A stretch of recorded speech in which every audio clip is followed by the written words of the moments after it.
আজকে আমরা দেখব যে একটি পেন্সিল কিভাবে বিদ্যুৎ পরিবহন করে। আমরা এই বিষয়টা নিয়ে একটু আজকে প্র্যাকটিক্যাল করার চেষ্টা করব। আমরা প্রথমে নিয়েছি একটি ব্যাটারি, যেটা হলো মোবাইলের ব্যাটারি, অথবা তোমরা পেন্সিল ব্যাটারি নিলে নিতে পারো।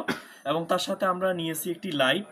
আমরা দেখব যে একটি ব্যাটারি থেকে কিভাবে পেন্সিল দিয়ে বিদ্যুৎ পরিবহন করে। তো আমরা একটা ধনাত্মক চার্জের সাথে, যে ধনাত্মক প্রান্তের সাথে লাইটের যে ধনাত্মক প্রান্ত আছে এটা কানেক্ট করাইছি, এবং অপর প্রান্তটা আমরা এবার কানেক্ট করাবো পেন্সিলের এই মাথায়। এই মাথাটা আমরা কানেক্ট করে দিব এখান থেকে, এবং অপর প্রান্তে যে পেন্সিলের যে প্রান্তটা রয়েছে আমরা এই পাশে আরেকটা প্রান্ত কানেক্ট করে দিব। দেওয়ার পরে যখন আমরা কানেক্ট করে দিব তখন আমরা দেখব যে আসলে লাইটটি জ্বলে উঠছে। আমরা এটা থেকে বুঝতে পারি যে একটা পেন্সিল এর মধ্য দিয়ে ইলেকট্রন প্রবাহিত হয়, অর্থাৎ কারেন্ট যেতে পারে।